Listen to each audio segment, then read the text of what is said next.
Greetings and welcome to Long War of the Chosen patch 1.2.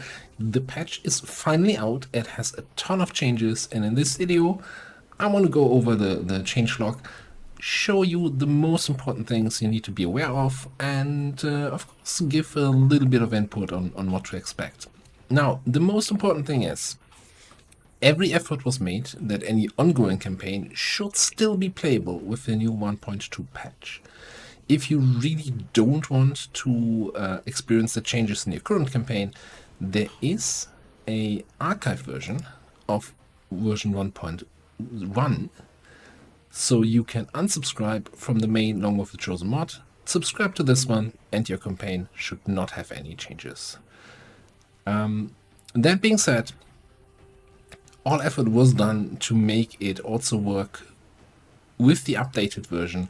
There are a few small changes that we're going to go into in the video as we run along the patch log, and oh boy, it's a big one. It's a big one. So let's get right to it. I hope I reduced any screen flashbangs by changing color a little bit. So, a huge changelog. I'm going to also link the mod, the archive version, and the changelog in the description of the video, so if you don't know where to find them, you can look them up there. One other thing before we go into the changes: if you run into any issues, please join the Long War of the Chosen Discord server and ask the friendly people in the troubleshooting sections. As much as I like to help everybody solving their issues also, the YouTube comment section is not a great place for troubleshooting. It's actually terrible for that. So join the Discord server. Any questions can be asked and answered there, and there's an awesome community there that is super helpful. Alright, let's get right to it. We start off with some Chosen changes. There is a new Chosen activity, reinforcements. So whenever the supply drop takes over, you see the activities. One of them could be reinforcement activity. What this does is basically it spawns a supply raid type mission, which is a mission though where the Chosen will also show up. So in addition to all the retaliations where they show up, they can show up on this one. It will be 13 to 15 enemies on that mission, plus the Chosen, of course, after turn 1. So it's a fixed thing. It doesn't require infiltration, as in it is a quick response mission. So it's an additional mission type you can get, where you can get corpses, which is great.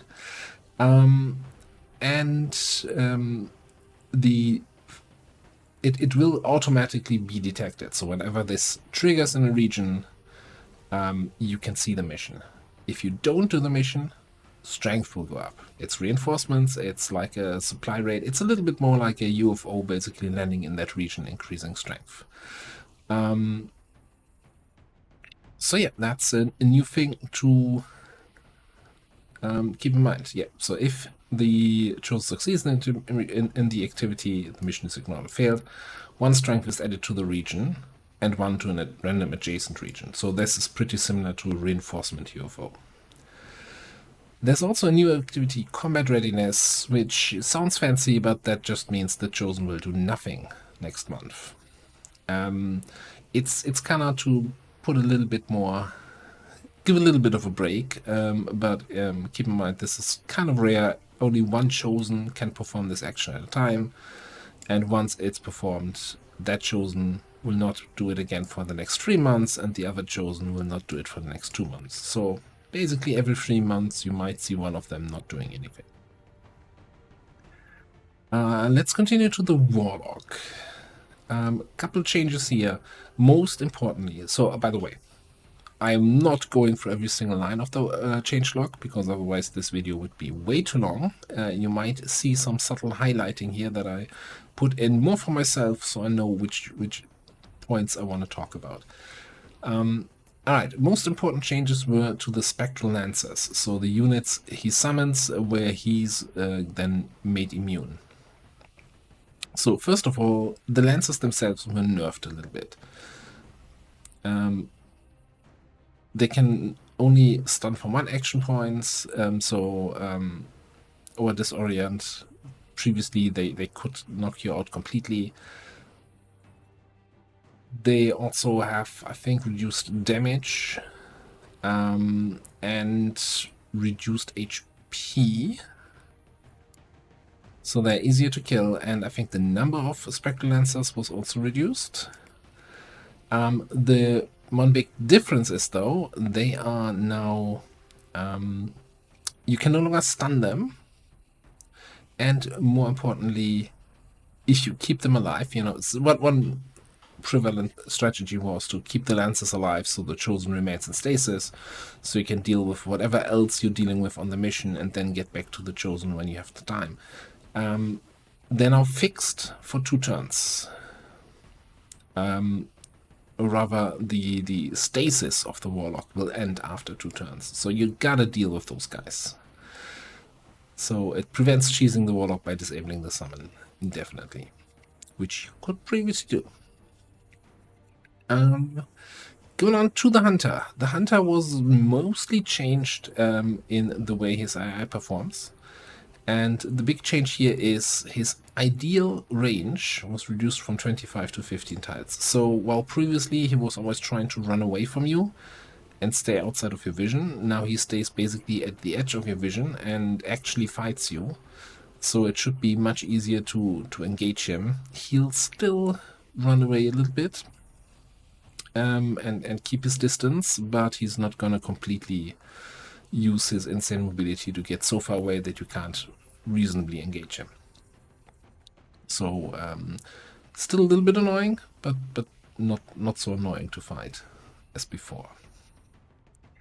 The Assassin had a fairly big change.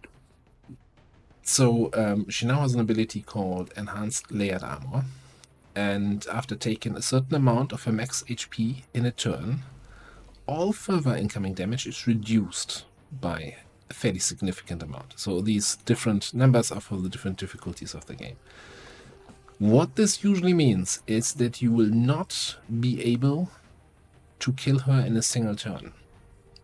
There's a point basically where you do so little damage with any further attacks that you just have to leave her alone, let her do her thing 1 turn, and then follow up on the following turn, killing her.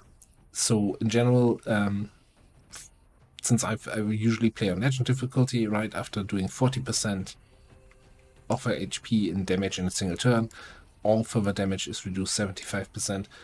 The general approach for me has always been, in the first turn, suffer through the damage reduction so you get her below 50% total HP, and then follow up in the following turn with the other 50%, so you only give her 1 turn of actually doing nasty stuff. It's similar to what she previously had with impact compensation, where every attack would give a stack in damage reduction buff. But impact compensation was always a little gamey, and where you have to play around it and make sure you use your highest hitting attack first, and it was very micromanagement intensive. So this is more like it doesn't really matter which order you attack. It doesn't disqualify things like damage over time effects, which were super punishing previously to use them, and this doesn't happen anymore. So you're more it's more open to you what you use against the assassin, but she will get a turn. It's very hard to kill her in a single turn. Next up, the Chosen Avenger Assault has been slightly reworked. This was often seen as a bit of a potential game ender mission, so some small changes were made. It's still a really tough mission, so ideally the main strategy is still gonna be try to kill the Chosen before they reach max knowledge. But it's now a little bit well, tweaked to make it manageable, but still really hard. One very important change, though, is that it's now limited to 1 month. So even if multiple Chosen reach their max knowledge level and would have previously been able to all launch an Avenger assault. Now it's limited to only one a month, so only one of the chosen can take that activity.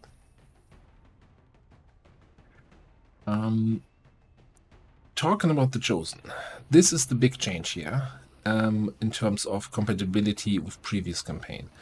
So in order to have more granularity with chosen knowledge, the knowledge bar was basically changed from 100 to 1000. So that's basically gives a little bit more flexibility for the modders here to determine how much knowledge each chosen gains for whatever they're doing.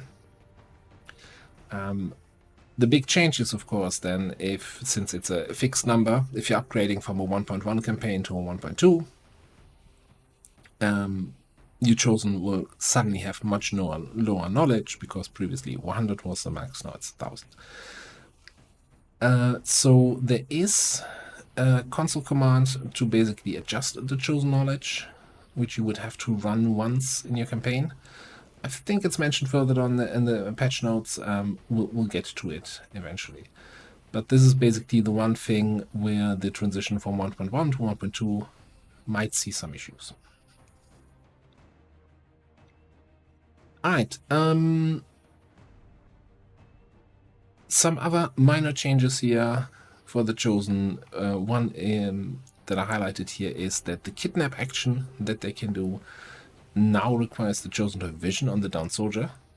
So if you don't have a way to get your down soldier up or save them from not being kidnapped, you can try to play around with it to get the chosen to reposition so they no longer have line of sight.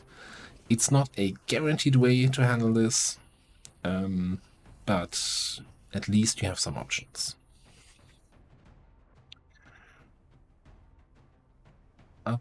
Then there's some adjustments to the strengths. And we get to the XCOM road changes. So the XCOM road, the extra perks you can buy once you have the training center.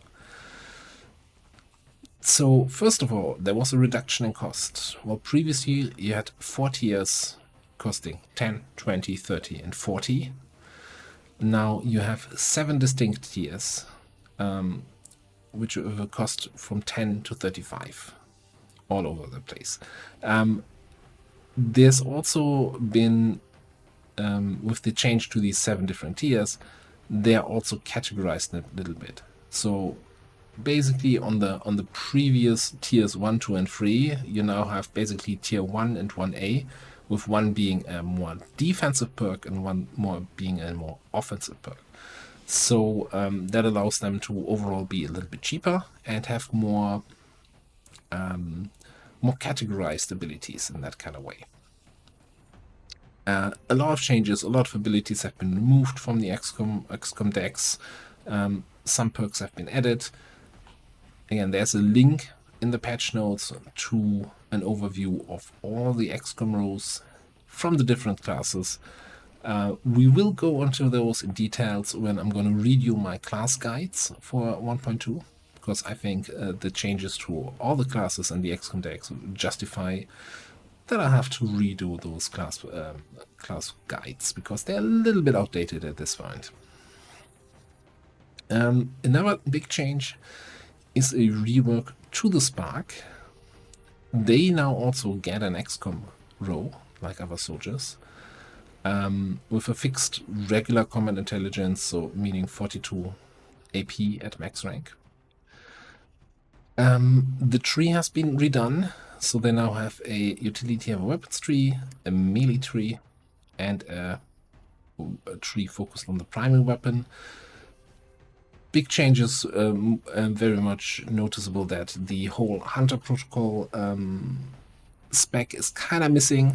That was a little bit too broken, so that was removed, but they are still a force to be reckoned with, especially, well, all of these trees have definitely utility, and I can see various builds that are possible here.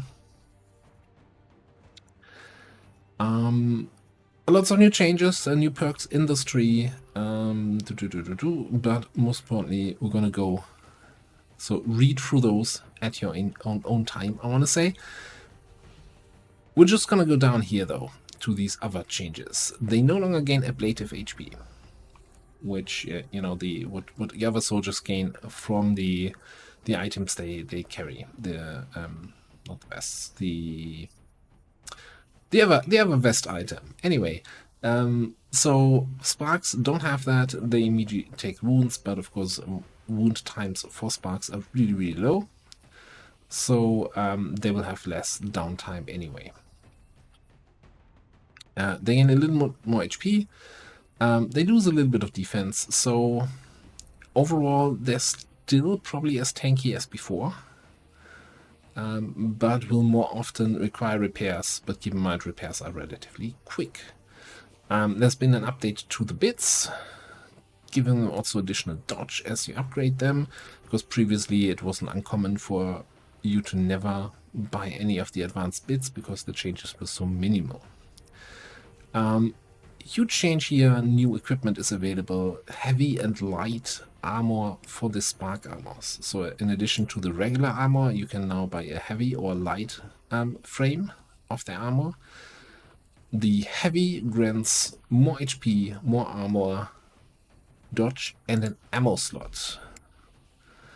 One of the only ways to actually get an ammo effect on your spark weapon.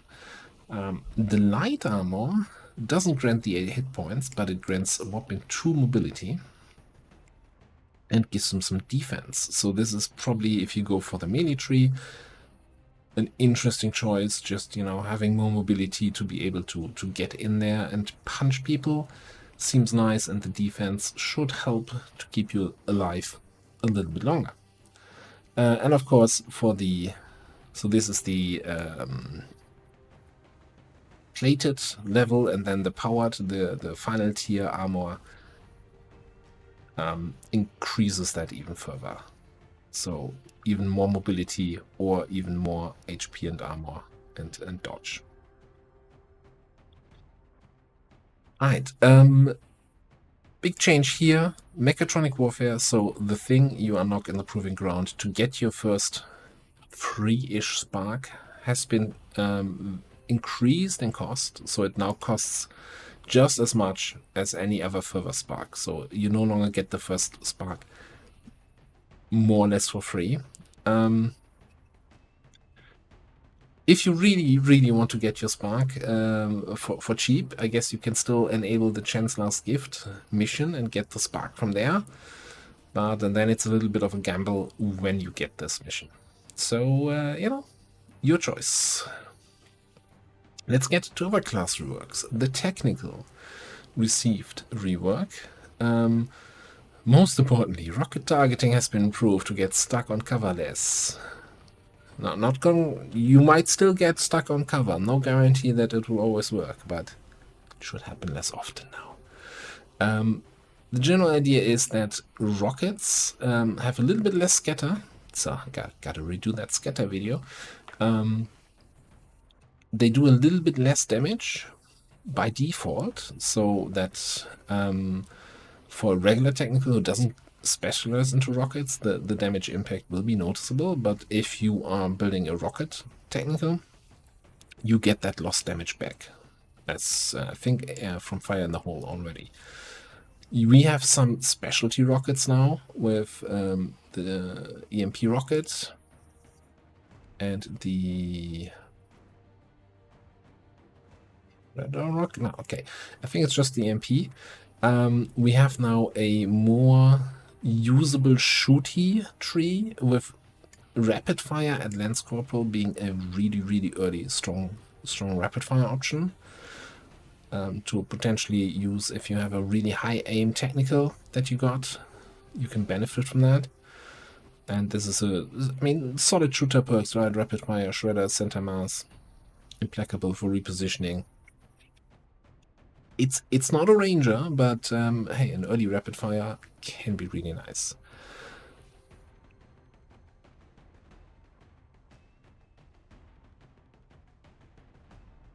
Yeah, so yeah, there's also the shredder. Why am I being blind right now? Why is shredder rocket not listed as a perk here? So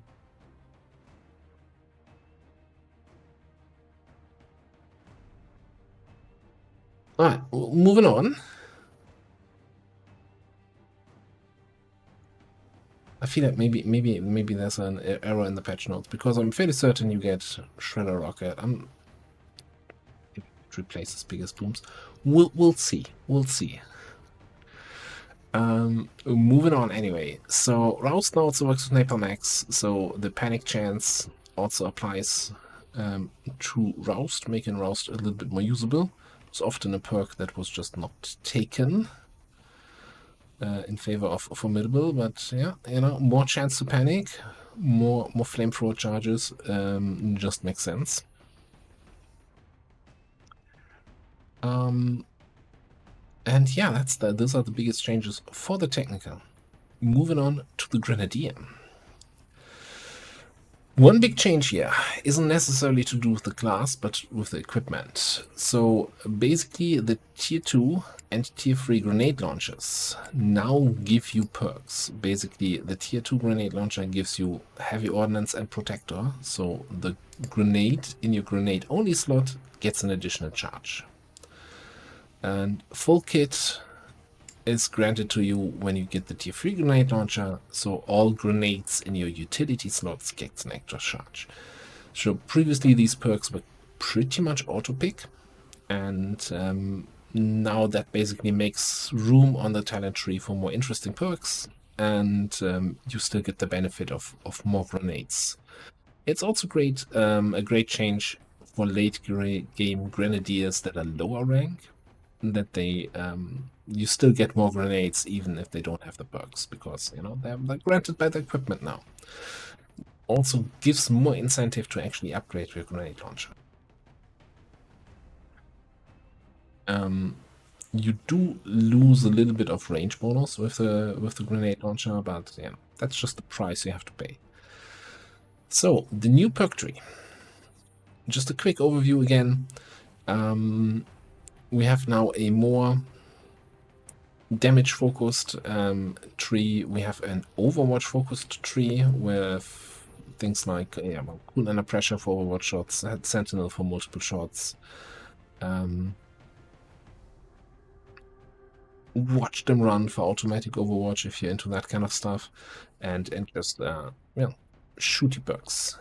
And then, as usual, the support tree with your smoke and blue screen and sting grenades, most importantly.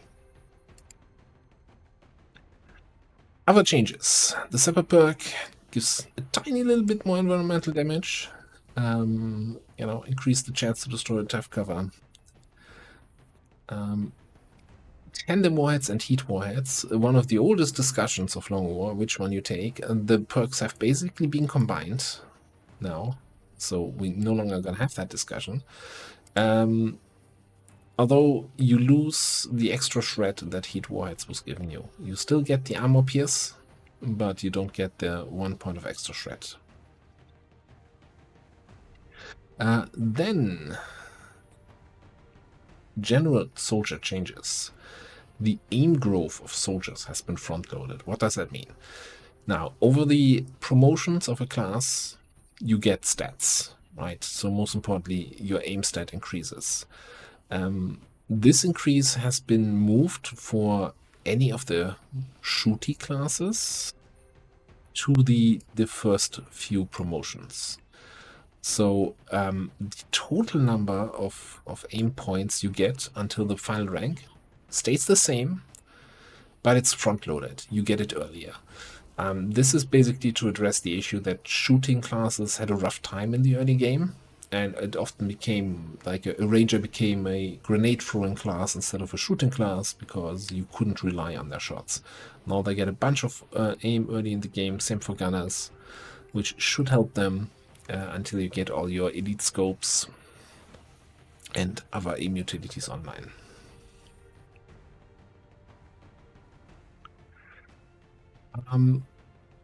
Some small changes to other perk trees here. For the gunners, I want to point out that the danger zone perk has been moved to different rank, so you can now finally get both cool under pressure and danger zone, where previously you had to choose between one or the other. So either your Overwatch and suppression shots could crit, or you get a bigger area of effect for area suppression. Now you can get both.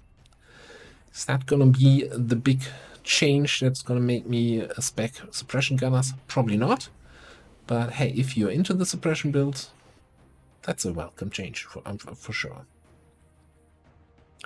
There were some slight changes to Reapers again. Aim scaling moved more to the early game, but in this case, for Reapers, aim was overall reduced at max rank. But that was also to compensate for the Vector Rifle now giving you an aim boost. There's been some buffs here to the knife perks, giving you stuff like Swift Throw for... no, I don't want to resize that. Please be gentle. Swift Throw giving you more options to throw knives. And yeah, just making this knife spec a little bit more viable.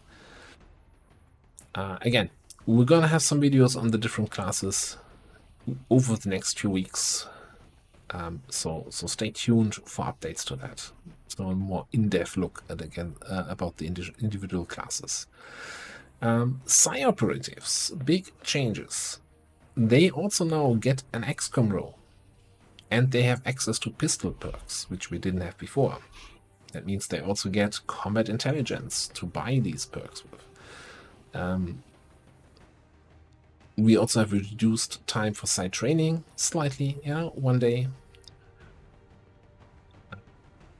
And some requirements are shifted around. You still have access to the same abilities, but the requirements, what you needed to unlock something else was changed around a little bit. Specialists got a new perk tree. Big change here. At squaddy rank, so once you promote a rookie to a specialist, they now gain interference for free and combat protocol for free. So 2 big tools to deal with overwatches or to deal a little bit of damage. The downside is there were other changes to combat protocol. Well, 2 things. First of all, instead of having 2 charges, it now has a cooldown, but unlimited charges, right? You can no longer use it back to back to quickly deal some damage, but in longer missions, you might get more than 2 uses out of it.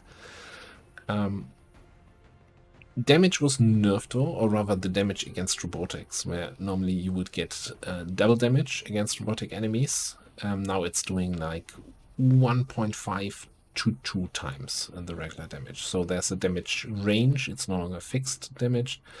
Yeah, combat protocol, anti-mech damage is now 1.5, 3.5, 6.5, reduced from previously 2.5, 4.5, 6.5. So slight nerf in the early anti-mech ability.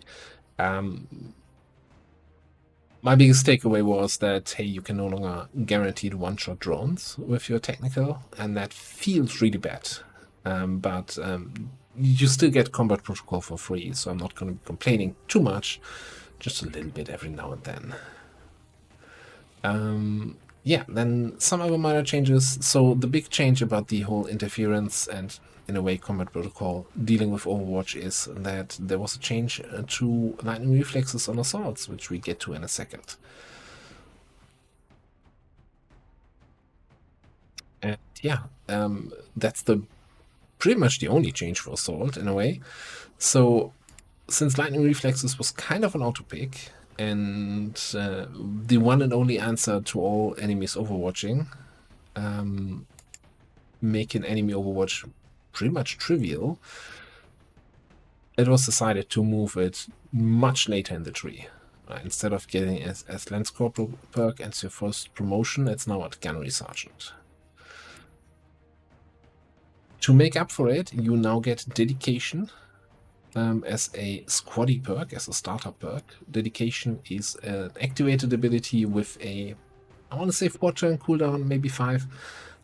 Gives you a little bit extra mobility, but also gives you Shadow Step for the duration. So the assault themselves can still get in there, get stuff done without getting shot by Overwatch fire or by blade storms. But to make up for it, they can no longer clear the Overwatch like for the whole team just by running around. Alright, let's get to the new content. Sewer maps are back. So you no longer just have the underground maps, the tunnels, but also sewers. There's a config setting to disable them if you really, really hate the sewer maps, but they're back as an option. There are massive UI improvements. Most importantly, haven management. I was debating showing them off here in the video, but we're gonna show them off during the campaign. And yes, we're gonna start a new campaign very soon. So the haven management shows you the income of each jobs, what your rebels will be generating. They're automatically sorted by rank in the UI, so you no longer have to look for your highest ranking rebels if you want to have those specific guys do your supplies or your recruit or whatever.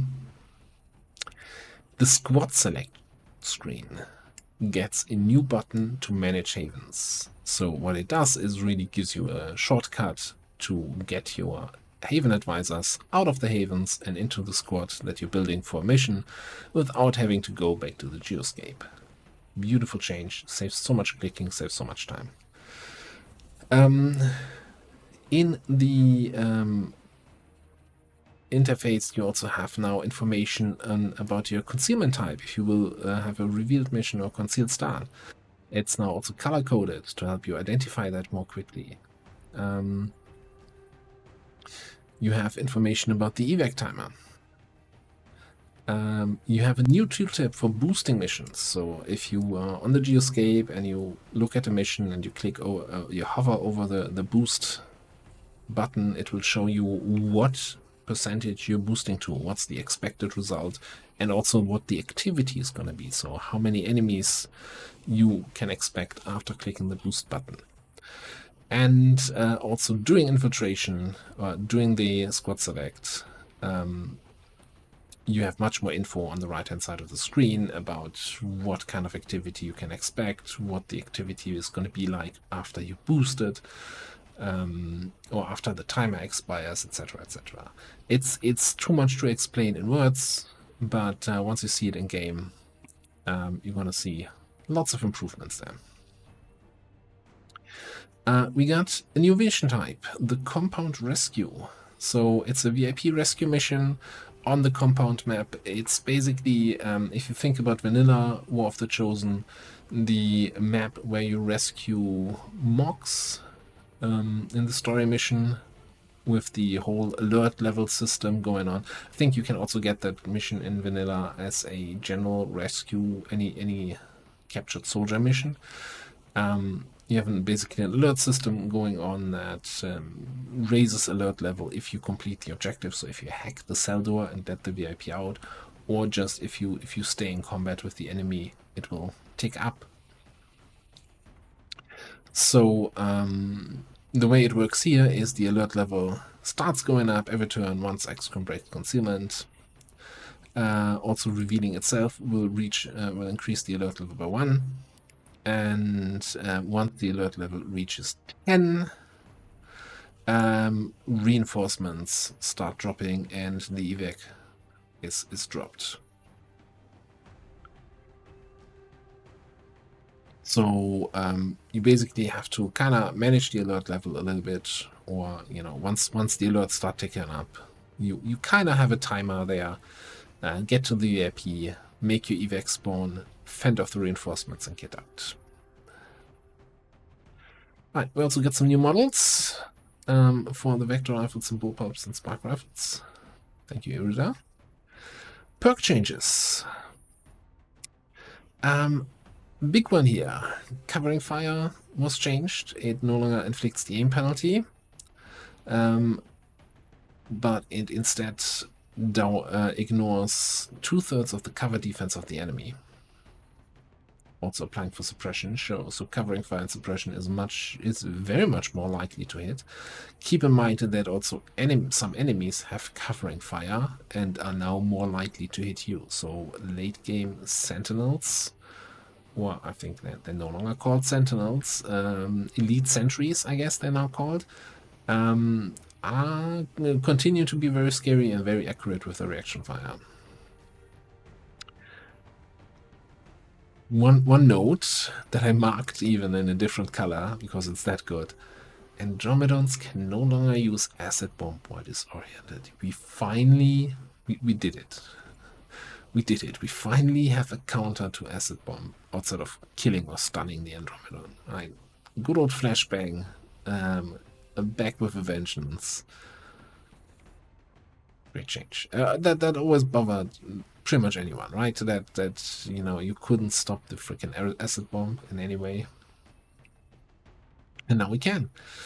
Templar attacks, Rend and Arcwave can now be used while disoriented. Previously, your Templar, if they ever ate a flashbang, they were pretty much useless. But now they can still use Rend.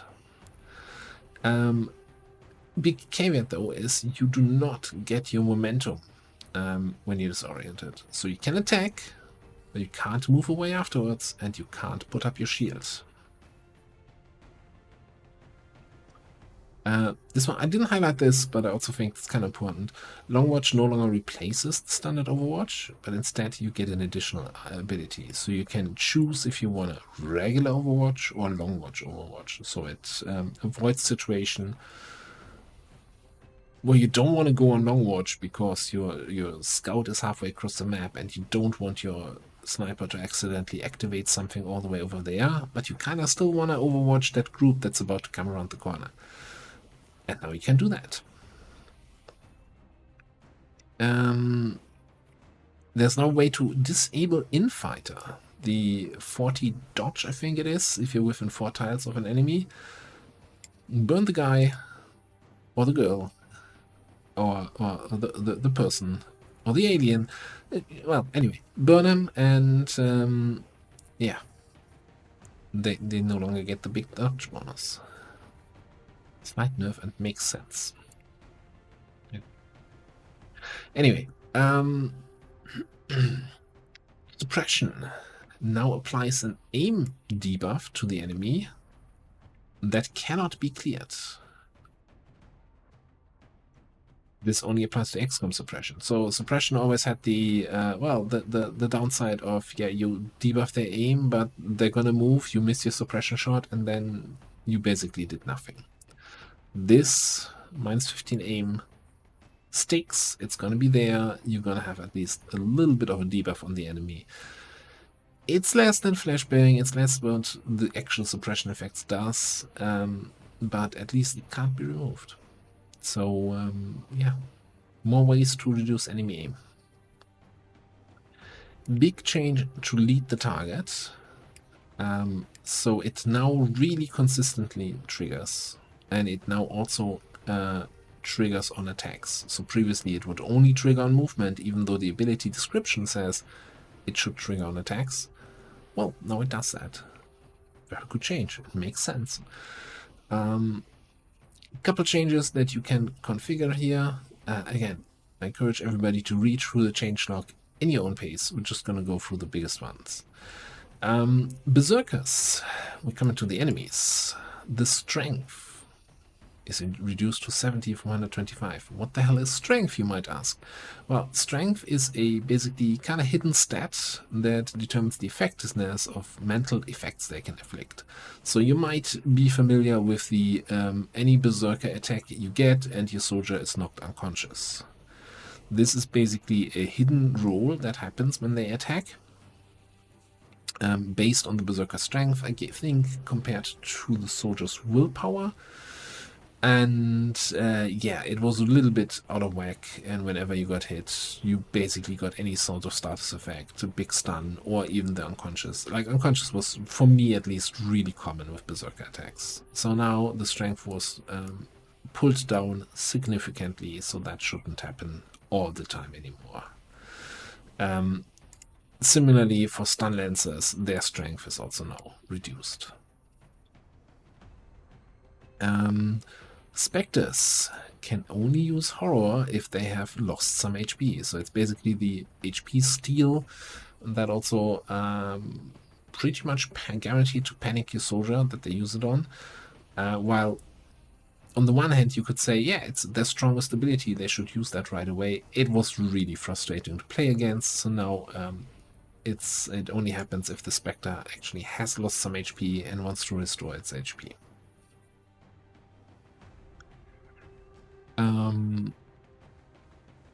We got a new elite engineer. So basically the flashbang engineer, but in the late game with proper stats. Pretty much a thing that was necessary because engineers could still show up in the late game, but they would have the base stats, right? The 6 or 8 HP that they had at this point of the campaign, which just felt wrong to see that at higher force levels. So now there's an elite version of the engineer, more HP, still just using a flashbang.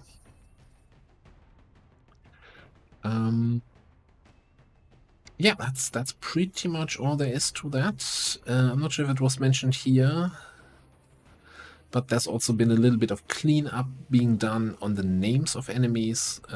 So instead of them kind of cryptic names, really sticking to the basic, advanced, and elite enemy type to give a little bit more clarity on what actually the enemies do. Alright, get to the strategy layer. Shadow Chamber construction time reduced. So you can actually finish the game and don't have to wait for 45 days for a building to be constructed. Similarly, infiltration time on Golden Path, so the story missions, has been reduced. So that they had a huge 2 times regular infiltration time modifier. It's still going to be slightly higher than a regular mission, but only a little bit. Only a little bit.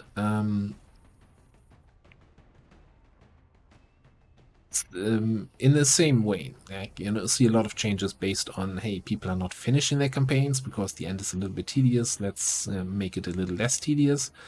The final network tower mission no longer requires you to contact the region where the network tower spawns and you can launch it. So this is basically vanilla behavior, which was changed in Long War 2, but it, if you get to the point where you reveal the network tower, making you collect 300 intel to contact that one region just felt like unnecessary stalling, so now you can still launch the mission here. Alien facilities no longer gain sitraps. So this counters the issue you might have had where you get finally an alien facility to reduce the avatar progress and then it spawns with Project Miranda and you're like, oh crap. Which can really, really screw you over a little bit.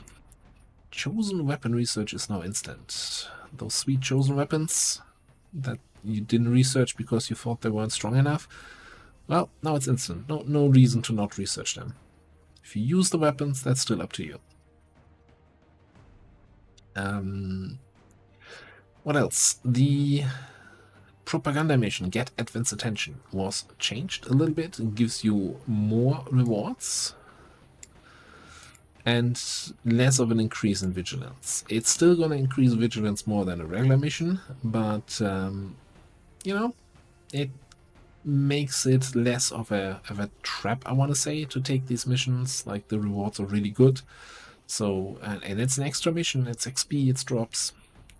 So slightly worth taking. This one is big. Liberation Free, so the third mission of the Liberation chain. There used to be a bug/feature in the game where this mission would automatically be detected after you detected it for the first time. So you complete Liberation Part 2. A few days later, you spot Liberation Free with a bad timer. You wait for that to expire and it will respawn and automatically be detected. So you would kind of reliably get Liberation Free detected with like an 8.5 day timer. That was a little bit contested because, that feels like a bug. At the same time, Liberation Free is a really hard mission, so getting the good timer kind of made up for that. So it has been changed now. So it's no longer automatically detected, but each time it cycles through, and where you detect the mission and you don't take it, any future detection is boosted by 15%. So overall, you will eventually get it with a good timer. You're still encouraged probably to, of course, run full intel, scan in the region, and maybe even slot in a scientist if you want to get it with a good timer quickly.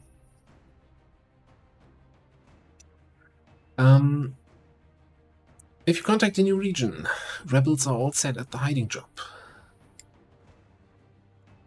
Now, it's still probably most commonly you want your rebels on the intel job, but this change was done so if you were trying to avoid retaliations and you contacted a new region and those rebels in that new region were all on intel and you would instantly get an intel retaliation, that was kind of frustrating, so it was changed so they're at hiding by default.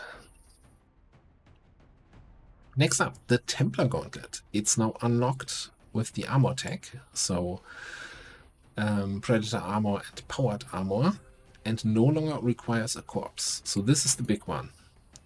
You could be kind of locked out of Templar upgrades if you weren't getting the right corpses previously. Now it only requires the armor tech research. Downside is, of course, armor tech is very often something you deprioritize.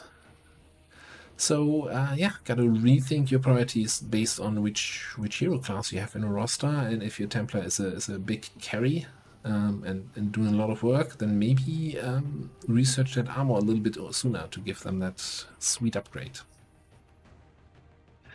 The Vulture perk now automatically unlocks when the game reaches Force level 3. So previously, the general strategy was always you build the GTS as your first building, and you get a soldier leveled up to rank sergeant as quickly as possible so you can buy Vulture in the GTS. Vulture increases your loot drops on missions, which pretty much fund your early and mid-game economy until you get some liberated regions. You get loot drops, you sell them at the black market. This was so you have to do it or you will have problems kind of strategy, that the best solution was really to automatically unlock it now. So that opens up a whole new thing. First of all, you might no longer go for the GTS first. It's definitely now an option to build Proving Ground first. Rush is not going to be impacted as much, so you can actually go for Psionics first. I'm not going to say Training Center first or Resistance Ring first is a good option, but hey, it's not as damaging as before. Let's put it this way.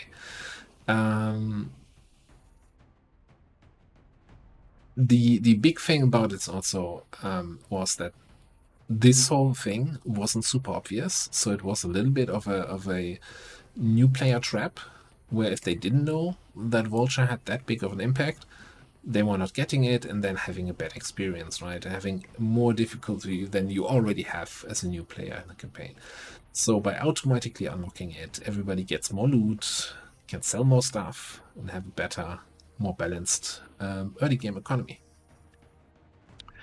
Now, since you're still saving 150 supplies by not having to buy Vulture, so the loot drop chances have been, or the bonus loot drop changes have been reduced a little bit from 50 to 40 and mid game from 80 to 70, just to keep it all in balance still. So you're not suddenly having more money in the campaign. It's just, it's automatically now.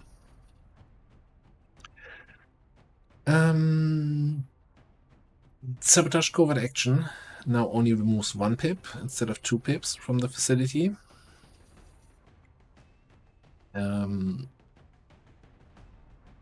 Just leaving that out there. I'm not sure if that also did any other changes to it. I don't think so. my feedback was just, okay, then reduce the time of the covert action, because it's a fairly lengthy covert action, and if you only get 1 pip reduction out of it, then I don't think it justifies being that long. I'm not sure if that feedback was taken on. I don't see any other note here, so probably not. Kinda, if you need the avatar reduction, I guess you do the covert action, but other than that, it's kind of a little bit meh now. Anyway, tactical layer. Undying loyalty is now removed. So that dark event doesn't happen anymore. Good. Some changes to supply retaliation missions. To, bigger delay on the initial reinforcements, more room between the reinforcements, etc., etc. You have to deal with the Chosen on these. You have reinforcement drops coming in, and they were really punishing, like, they either supply retaliations, if you weren't avoiding them anyway, basically went one or two ways. Either you had really strong squad that was basically killing the reinforcements as they're coming in and was a cakewalk, or you're getting completely overrun because you can't deal with reinforcements in time, and then the next wave shows up, and the next wave, and the next wave. So this balances out a little bit more, so it's less punishing if you fall behind on clearing up the drops because you have a little bit more time, but it's still going to be a rough mission. Yeah, then this one is actually quite big. Yeah, supply rate maps have a slight adjustment to hotspots. Reads very minor, but it's kind of big. You might have seen, if you've seen any of my long war campaigns, I might have been always going on about the supply rate drops, and then I see, oh, it's a troop transport. So that's the train, the convoy, and the troop transport are the 3 different supply rate maps. And troop transport used to be really cramped, starting XCOM, really close to big advent groups. And so you had to kind of know that, and then also build the squad slightly differently than you would on normal supply rates, because you might not get high ground, or you might not have time to bring your sniper far enough away that they wouldn't be just shot right away. So these troop transport maps have been adjusted, are now much bigger, and give you a bigger starting area to get your feet on the ground before you immediately get into combat. Almost true. Some adjustment to the chosen weapons. Again, you get them for free now. The research is now free, and they've been slightly changed and or buffed. So they really want you to use them. The range table for the cannon, your gunner weapon, has been changed. So it used to have like -10 penalty as close range, going to then +10, I think it was, at 5 tiles, so which was kind of your sweet spot, but then falling off again as you get further away, which was a really, either you looked up the cannon table or it was unintuitive. Let's put it that way. Now it's reworked.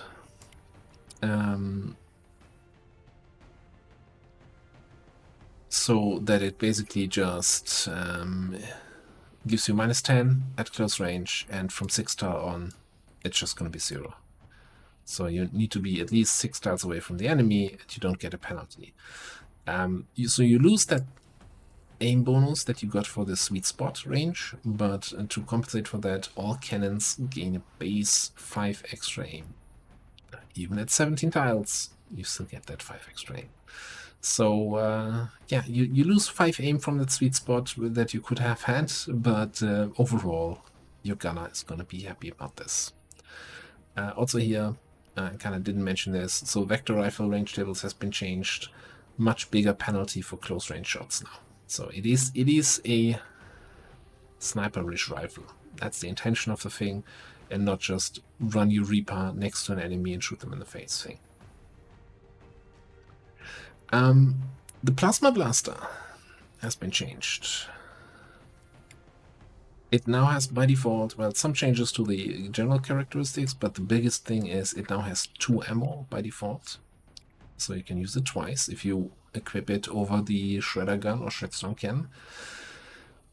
Similarly, there is now a prototype Plasma Blaster, so an early game version. So you have some competition for the Shredder Gun, which you get on your sparks very early. The Shredder Gun and Shredstorm Cannon AoE has been changed, so the length and width of the cone that you hit has been changed. So if you are a player, and not anyone in particular in mind, who played a lot of Long War and basically had the cones of these weapons memorized and kind of in the muscle memory, you're getting a little bit boned because you're no longer going to hit the target you think you were hitting. But, you know, it needed some adjustment. And it's still a good AoE that you're covering with that. Alright. Lots of small changes. Again, we're almost, holy crap, we're almost an hour in and we're skipping so many changes. Waterworld, final mission of the campaign. There apparently was an 8-unit pod that was intended to join the first avatar, and that was missing the whole time. Yeah, that's gonna make that first encounter and setting up for the first reinforcements a little bit harder. Dealing with a whole group of 8 units. We'll see how that goes. Haven't played with that change yet. Yeah, well, this was what I was mentioning earlier. Enemy names, standardized. They lose the leading advent, so instead of Advent Heavy Gunner, they're just now a Heavy Gunner. Should be obviously they're part of Advent, you know, you see the uniform. And for example, sentries used to be like, you know, sentries, guardians, and sentinels, and now they are sentries, advanced sentries, and elite sentries. So it's, you know, just giving the clarity of, hey, this is the enemy Overwatch unit, this is the upgraded enemy Overwatch unit. Which, yeah, this just more clarity, easier to understand what's happening on the screen. A new console command here. Fix chosen knowledge for new scaling. So this idea is for anyone upgrading their ongoing campaign from 1.1 to 1.2. The idea is to use this command once to multiply the chosen's current knowledge to match the new scaling for already existing campaigns.